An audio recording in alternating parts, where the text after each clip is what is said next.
Hello friends, welcome back to my channel. আজ আমি তোমাদের সাথে একটা স্ন্যাক্স আইটেমের রেসিপি শেয়ার করতে চলেছি।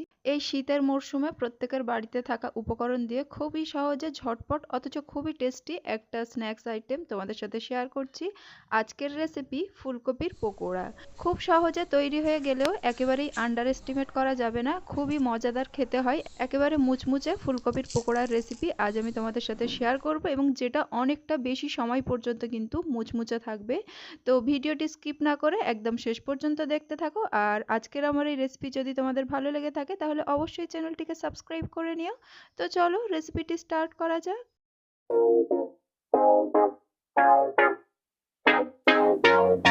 সবার প্রথমে ফুলকপিগুলোকে সিদ্ধ করে নেব। তার জন্য একটা পাত্রের মধ্যে দিয়ে দিচ্ছি প্রয়োজন মতো জল।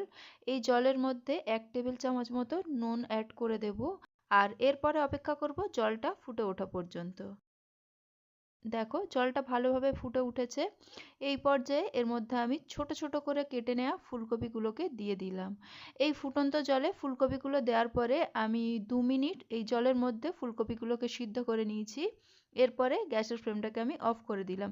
এবারে ভালো করে জল ঝরিয়ে এই ফুলকপিগুলোকে আমি তুলে নিচ্ছি।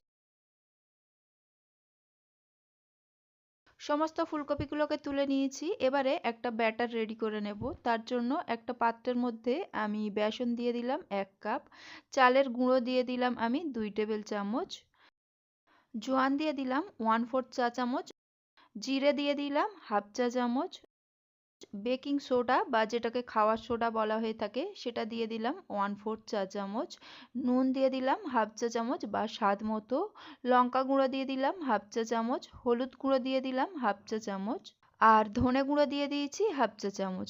এরপরে এর মধ্যে আমি অ্যাড করব ধনেপাতা কুচি। তো তোমাদেরকে একটু ছোট্ট করে শেয়ার করছি আমার ছোট্ট একটা প্রচেষ্টা। আমার বাগানে এরকম অল্প কয়েকটা সবজি চাষ করেছি, তার মধ্যে এই ধনেপাতা গাছ একটা।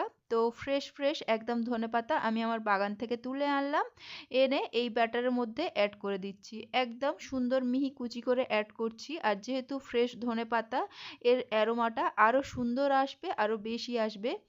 তো এখানে আমি প্রায় 2 টেবিল চামচ মতো ধনেপাতা কুচি অ্যাড করে দিলাম। এবারে এর মধ্যে আমি অল্প অল্প করে জল অ্যাড করব আর একটা স্মুথ ব্যাটার রেডি করে নেব। তবে একবারে কিন্তু তোমরা নিশ্চয়ই লক্ষ্য করছো আমি একবারে কিন্তু বেশি জল অ্যাড করছি না, অল্প অল্প করে জল অ্যাড করছি আর অল্প অল্প করে ভালো করে মিক্স করছি। আর একবারে বেশি জল অ্যাড করলে ব্যাটারটাও কিন্তু খুব সুন্দর স্মুথ রেডি নাও হতে পারে।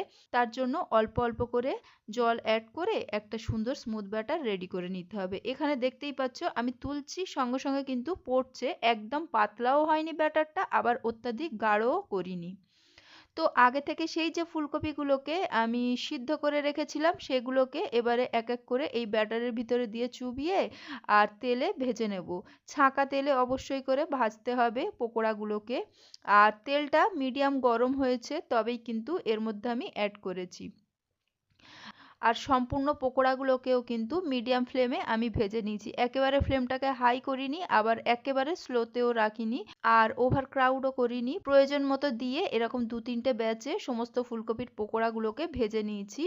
দেখতেই পাচ্ছ কি দারুণ কালার চলে এসছে, আর অসাধারণ খেতে হয় বন্ধুরা। বাইরেটা দারুণ ক্রিস্পি আর ভিতরটা কিন্তু একদম সফট, যেহেতু আগে থেকে আমরা ফুলকপিগুলোকে সিদ্ধ করে নিয়েছিলাম। তোমরা অবশ্যই এটাকে মুড়ির সাথে সার্ভ করতে পারো, তাছাড়াও কিন্তু ভাতের সাথেও খেতে পারো, তাছাড়াও চায়ের সাথেও কিন্তু দারুণ জমে যাবে এই ফুলকপির পকোড়া। এই শীতের সিজনে প্রত্যেকের বাড়িতে একদম কমন সবজি এই ফুলকপি, আর একই রকম রেসিপি খেতে খেতে বোরিং হয়ে যাওয়ার ব্যাপার চলে আসে। তো আর বোর হওয়ার ব্যাপার থাকবে না। এবার থেকে ফুলকপি কিন্তু অনেক ভালোবেসে খাবে, কারণ এই পকোড়াটা খেতে সত্যিই অনবদ্য হয়। অবশ্যই বাড়িতে একবার ট্রাই করবে। অনেকক্ষণ পর্যন্ত কিন্তু বন্ধুরা মুচমুচে থাকে। আর যদি তোমরা বাড়িতে ট্রাই করো আমাকে কিন্তু কমেন্ট করে জানাতে একদম ভুলো না। আর তাছাড়াও যদি আজকের আমার এই রেসিপি ভালো লাগে ভিডিওটিকেও অবশ্যই লাইক করে দিও। আর চ্যানেলে নতুন বন্ধু হয়ে থাকলে চ্যানেলটিকেও সাবস্ক্রাইব করতে ভুলো না। কথা হচ্ছে তাহলে আবার পরের ভিডিওতে, ততক্ষণের জন্য টাটা।